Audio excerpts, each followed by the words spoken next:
He was received by the National Vice Chairperson, Michael Nwagira, also known as Toyota, as both sides explored strategic partnerships to promote community development.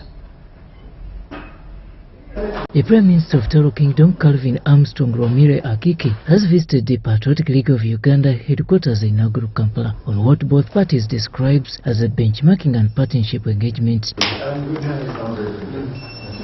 At the PLU offices in Naguru, Romire was received by the organization's National Vice Chairperson, Michael Nwagira alias Toyota. The two leaders later held a closed-door meeting lasting about 2 hours before addressing the media. We have got a relationship with the Toro Kingdom as PLU. They are our allies. So since we got the new management, he came to check on us. I always say we are experts of problems. We know our problems, we know what is needed on ground, and having this conversation with Chairman, we have said there can be some support coming in. Of course, this is not the end of it. We are just having the discussion. We'll go in more details, and I don't think this is a press conference to say there is that support coming. It is that the conversation is happening. Speaking after the meeting, both leaders emphasized the importance of strengthening cooperation between the Patriotic League of Uganda and Toro Kingdom. We want to engage people of Toro to make sure that we work together. As PLU, we want to start promoting agriculture in the Toro Kingdom, but we cannot do as PLU without the kingdom itself. If the fruit is supporting our communities with agricultural support, for instance, and other ideas that we can bring on table, that is a healthy relationship that I feel is important for the people of Toro and for any institution like ours. The partnership is expected to extend beyond governance and community engagement to include sports, culture and tourism. Of course, we have the Masaza Cup starting soon, and one of the discussions was inviting him to be our guest. This goes on for over a month. So as soon as he's available in his busy schedule, I'm requesting him to come to Toro and officiate on one of the events of the Masaza Cup. But we also have Mpango happening in September, and we want, by that time, hopefully, our relationship will be more cemented and he can come in as well. He has been coming to Mpango as a chief guest as well, so he will be invited again to come to Toro. Thank you. Thank you, Chairman. Romire, however, stressed that the engagement should not be viewed through a political lens, describing it as a non-partisan initiative aimed at promoting development and national unity. I have, first of all, to congratulate the National Vice Chairman of PLU for the recent very successful event. I was invited at the event, and to me that was the beginning of the relationship. Now, Toro Kingdom, as all kingdoms, cultural institutions, we are political. So I have to make this very clear that our relationship is not a political relationship. This is not a political statement. It is out of common interests. So we sat together, discussed interests. PLU is interested in supporting our projects, some of the projects that we are running, especially as you mentioned in agriculture. On his part, Michael Nwagira said the Patriotic League of Uganda remains open to constructive engagements with institutions and stakeholders from across the country in pursuit of shared national interests. So it's the beginning of a new system here in office that we are going, and it will not happen here in Toro only. We shall move to other regions and other places to make sure that we promote agriculture. And as he said, if it works in Toro, why can't we replicate this elsewhere? And if PLU can do that, and then it becomes a force of change that we want to be associated with. Robert Onyango, UBC News. In another development, veteran journalist Andrew Mwenda has visited Dei Bio Limited in Matuga, Wakiso district to assess the progress of the pharmaceutical manufacturing project following a public disagreement with President Yoweri Museveni over government funding. The visit stems from Mwenda's criticism of such investments, which he has described as risky and white elephants, while President Museveni maintains the project is a strategic step toward Uganda's industrialization. On October 21, 2022, President Yoweri Museveni commissioned the Dei Bio pharmaceutical and vaccine manufacturing plant in Matuga, Wakiso district. Later on November 20, 2025, he commissioned the company's cassava starch manufacturing plant at its biotechnology park in Namasagali, Kamuli district. The pharmaceutical facilities are expected to manufacture a range of high-quality medicines, including treatments for cancer, sickle cell disease, and malaria, among other therapeutic products. We are ensuring that Uganda becomes the first African country to manufacture these drugs and submit and export them 80% of all countries around the world that cannot afford these drugs, because these drugs are not available. In May 2026, Andrew Mwenda questioned the government's decision to finance the project, arguing that it posed a significant investment risk. President Yoweri Museveni responded by urging him to first visit the facility before making conclusions about the project. Acting on that advice, Mwenda visited the Matuga plant yesterday to witness its progress firsthand. Upon touring the facility, Mwenda admitted that his earlier perception had changed, saying he was impressed by the scale of the investment and the progress made. Andrew Mwenda apologized to both President Yoweri Museveni and Dei Bio CEO Dr. Mathias Magola over his earlier remarks. I want to apologize for making accusations against you without visiting your plant. Please. So I ask for your forgiveness. No. So Mr. Yoweri Museveni, I want to appreciate you. I want you to know that your advice was taken seriously, and I am here and I'm happy that you are supporting Uganda to build a multi-billion-dollar company. However, he also underscored the need to address several challenges he observed at the company, emphasizing that resolving these issues is essential for the project's long-term success and sustainability. These guys producing drugs and they don't buy, they're buying from India, they're buying from China. I think that's a problem we face. So if we cannot, as government of Uganda, cannot provide a market, cannot be the biggest buyers of their products, I mean, what the heck is that? Dr. Mathias Magola described Mwenda's visit as an eye-opener and encouraged Ugandans to visit the facility and witness the progress for themselves. He also said that the project is expected to create more than 40,000 direct jobs while significantly contributing to Uganda's economic growth and gross domestic product. Will far exceed $500 billion, our contribution to the GDP of this country. The board member and Kabwedi County Member of Parliament, Patrick Wakida, reaffirmed government's commitment to supporting strategic industrial investments, saying the project is projected to generate about $500 billion in value over time. You are going to have the number of casual workers doubling the number of those professional jobs. The Dei Bio project, situated on approximately 250 acres in Matuga, is expected to complete its construction next year. Charity Marion Imnat and Aisha Musanya reporting for UBC News.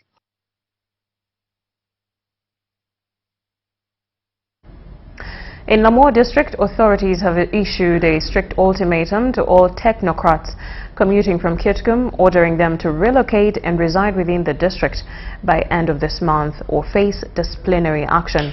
Now, district leaders say that since Lamwo was established in 2009, more than 90% of technical staff have continued to commute daily from Kitgum, a practice they argue has undermined service delivery and driven up government operational costs.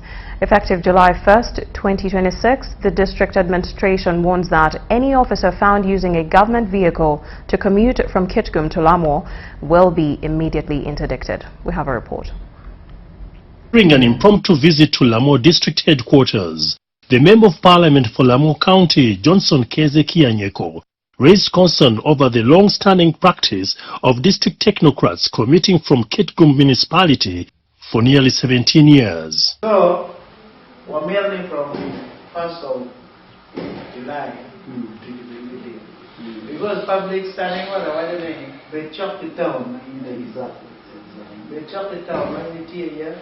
Where John got your mammal service delivery Nyeko questioned how the arrangement may be affecting service delivery and the efficiency of government operations within the district. I think the chairman is talking about people residing too far away from the office. He's quite right. He has already issued statements and written to various stakeholders to come closer to Lamwo district and not to stay too far away like Kitgum and others. And they would also be wasting fuel, government fuel, to come from that long distance. Lamwo Chief Administrative Officer Moses Chuna Kapolon acknowledged the concern, noting that the practice has contributed to unnecessary government expenditure on fuel and reduced the presence of public officers at their duty stations. When you commute from Kitgum is about 45 to 50 kilometers from the headquarters. Now when you commute, I think daily you spend close to 20 liters of fuel.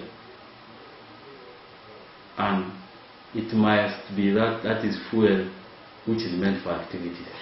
That means you're denying the people of Lamwo services because you have to save for commuting. The money which should have gone for field visits, monitoring, supervision is used for commuting. In response, Lamwo District LC5 Chairperson Ochen Sisto Yet issued a directive restricting the use of district vehicles for travel outside Lamwo without prior authorization, in a bid to improve accountability and control costs.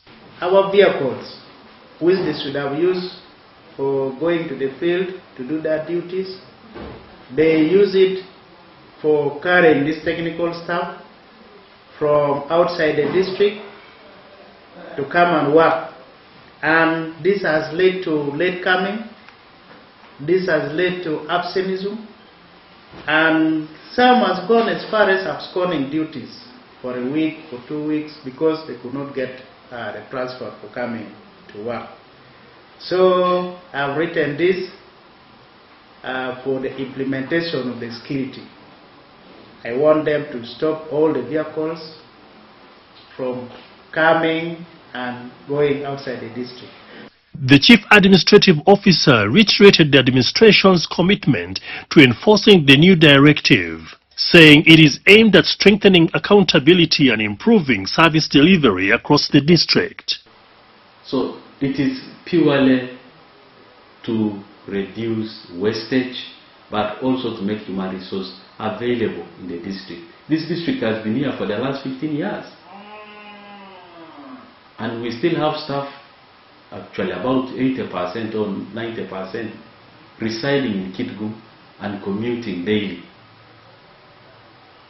This is cumbersome. This is really expensive and necessary. MP Nyeko also highlighted what he described as notable development progress in Lamwo. Well, I'm a new person in this administration. I've come to acquaint myself with what they're doing, and the most important thing is to acquaint myself with what they're doing. This story is compiled by Stephen Okello, Lamwo District.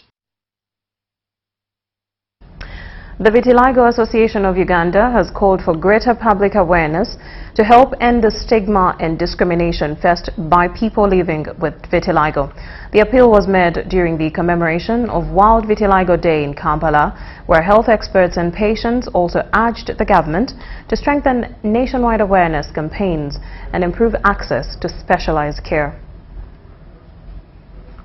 With vitiligo, healthcare professionals, advocates and supporters gathered in Kampala to mark World Vitiligo Day with a call to end stigma and promote greater understanding of the skin disease. Held under the theme From Stigma to Strength, the event aimed to raise public awareness about vitiligo, a non-contagious condition that causes patches of skin to lose their natural pigment.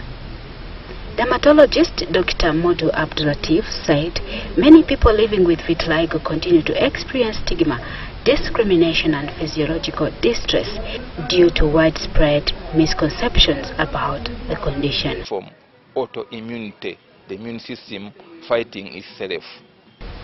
Dr. Abdulatif emphasized that vitiligo is neither infectious nor life-threatening and called for intensified public sensitization to help eliminate myth surrounding the condition.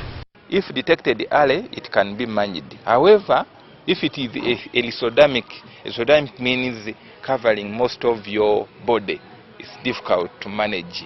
The chief mobilizer of the Vitiligo Association of Uganda, Penina Mukatushabira, said Increased awareness would help reduce discrimination while encouraging those affected to seek timely medical care and physiosocial support. The stigma around this condition, it is too much. There is discrimination. People discriminate us, and people are unemployed. Government here, I think they should also put in a lot, and they do research. We do research about it. People living with vitiligo also shared their personal experiences, describing the social exclusion, bullying and low self-esteem they often endure because of the condition. They appeal to government to strengthen awareness campaigns, improve access to specialized health care services, and integrate vitiligo education into national public health programs. The challenge we have as people with the vitiligo, when you go to these health centers, the hospitals, we don't have services there. I appeal to the government at least to consider starting up campaigns about this disease. The Vitiligo Association of Uganda says it will continue working with health authorities and development partners to improve public awareness, advocate for the rights of people living with vitiligo, and encourage early diagnosis alongside physiosocial support. Jane Nyiramcha for UBC News.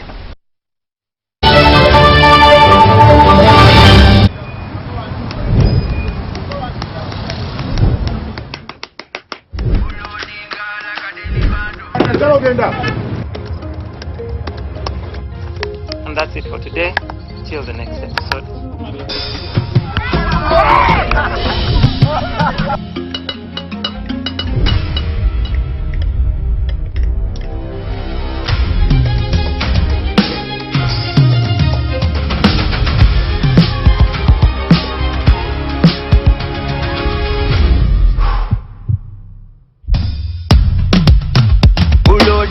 Like a daily bundle, like a daily bundle, like a daily bundle.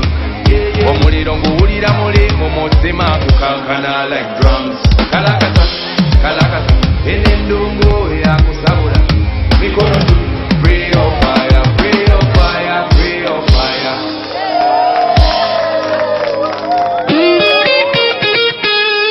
Makerere Institute for Social Development, a certified institution for higher learning, invites applicants for certificates and diploma courses like accounting and finance, procurement, journalism, tailoring and fashion design, with many other skills-tailored courses. Our institution is compliant. First of all, it is recognized by National Council for Higher Education. We are certified. The registration number is UBB 187. Tested and tried since 1995, Makerere Institute for Social Development is your solution when it comes to quality education. You may apply for January, May, August intakes. Find us along Sir Apollo Kagwa Road, opposite Makerere University Sports Ground. Our tuition is affordable with the state-of-art facilities. Early birds stand a chance to grab themselves bursaries. MISD or Makerere Institute for Social Development, facilitating your career.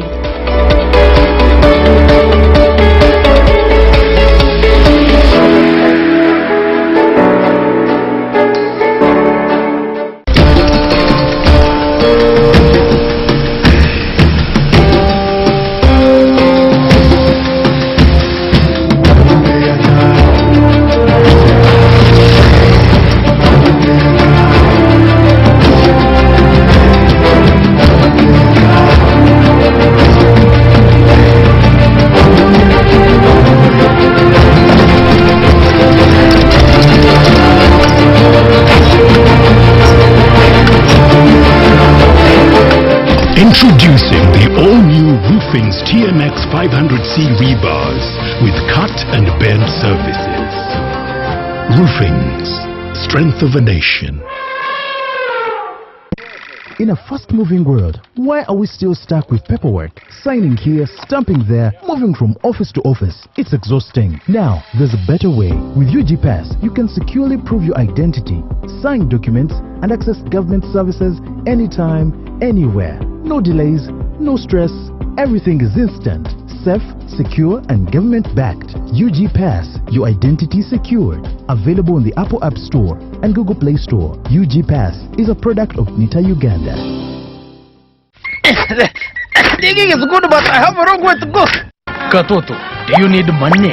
Bank of Uganda has introduced agriculture credit facility. You can own equipment such as tractors, plows, harrows, irrigation system. Imagine. Katoto poor today, rich tomorrow. Here you go. Vroom, vroom, vroom, vroom. Go to your nearest bank or call our toll-free line. This message is brought to you by Bank of Uganda.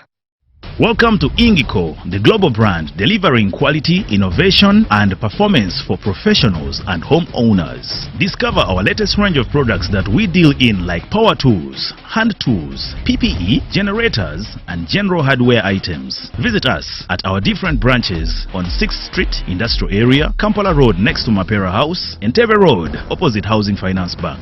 Visit our website at www.ingikotoolsuganda.com or call us on 0709-861-948 or 0779-491-855. Ingiko, make the world in your hands. There is a new way to keep your breath fresh all day. Introducing Movit All Day Toothpaste, meant to give you powerful night gum defense and teeth whitening. The charcoal flavor gives you deep cleansing and power stain removal. And the herbal delivers natural strength for healthy, confident smiles. Choose Movit All Day Toothpaste and enjoy freshness all day.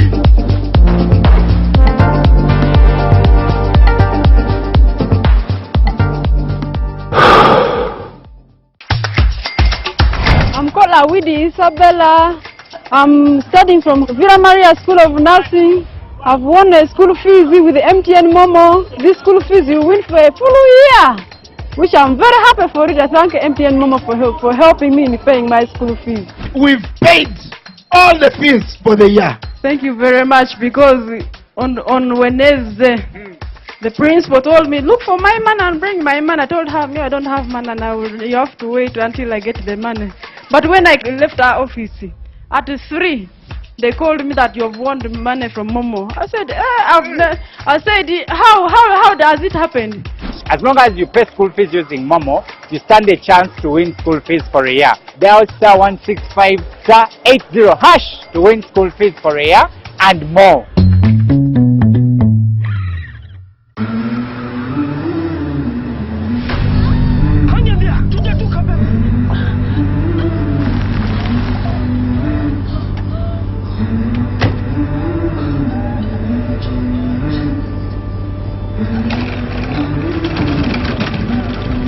Every life begins in a moment like this. Certain, planned, full of promise. For us, it's a bold ambition to make lives better. Because somewhere, someone is stepping into a world of work for the first time with the confidence that their retirement is taken care of. We make dreams possible. From owning homes to scaling businesses. And when health takes an unexpected turn, help is there when it's needed most. And because legacies matter, what people build does not end with them. It's passed on. We value moments with go-getters, bold dreamers and believers. Different paths, different rhythms, with one shared belief that financial freedom is within reach.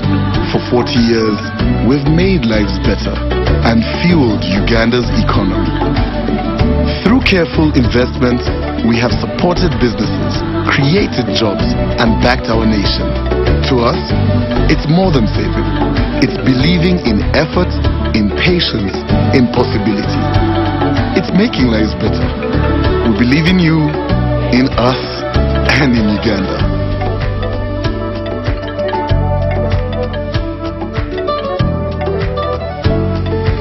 NSSF, 40 years of making lives better. Are you looking for a home away from home? Then this is the place for you. My name is Chini Kaji, and welcome to Hotel Le Confidential.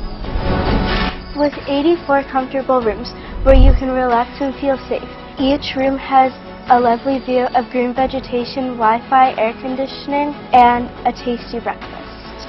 Children can have fun at our kids' water park and our kids' play area. You can also enjoy our world-class health club, spa, sauna, gym, boutique, and sky blue swimming pool. Thank you for choosing Hotel Le Confidential, where every stay is unforgettable. Come and stay in comfort, right at home, today, tomorrow, and always.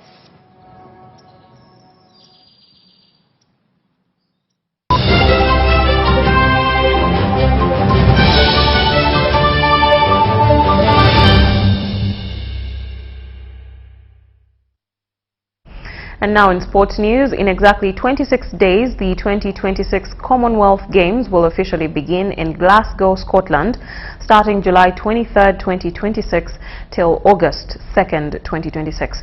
Uganda will send athletes from 10 sports disciplines, including powerlifters, whom we feature in this report right from the team's training base at ISK Gym in Deba.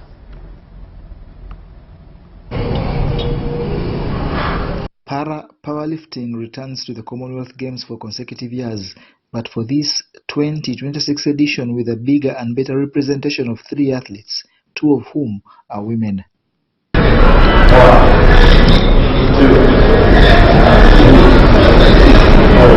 The women on the team will be Janet Nakayobyo, who will contest the lightweight category, and Rebecca Zawede, who calls for further government funding and will vie in the heavyweight category. We promise you as the team that we are going to do the best. Just pray for us and wait for the good news. I would like to ask the government of Uganda, kindly please consider us as you do consider those able-bodied people. Kindly add on our budget, facilitate us. It's really a great honor to participate in the Commonwealth Games, to represent Team Uganda in the category, in the lightweight category, 61 kilograms. And according to the training I've got, the training is really intense, and I'm really sure that I'll get good results from the Commonwealth Games. The only man on the team is Captain Dennis Imbazira, who returns to his second Commonwealth Games, having garnered experience at the Paralympic and Islamic Games, and expects better in the heavyweight category of over 72 kilograms. And this is a great opportunity, and it's my second Commonwealth Games, and I'm so happy that last time in Birmingham I was alone in para powerlifting, but right now the team has grown. We are 3, and I think we are going to come back with our medals. The team that's training at ISK Gym Ndeba will be coached by Kenneth Sekiranda, who is optimistic that participation at the Africa Powerlifting Championship in Algeria was the perfect practice.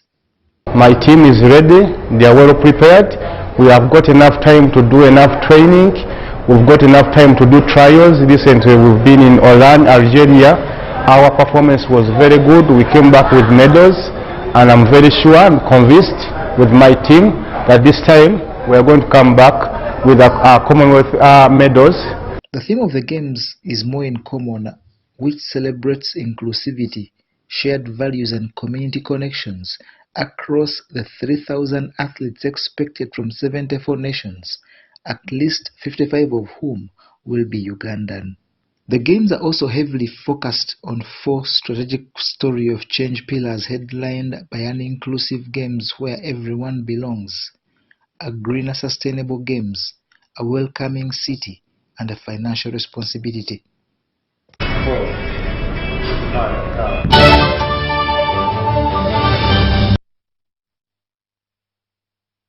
That brings us to the end of the first bulletin of the night. Thank you so much for watching. My name is Maureen Babidia with my colleague Mohammed Mogalo on Sign Language.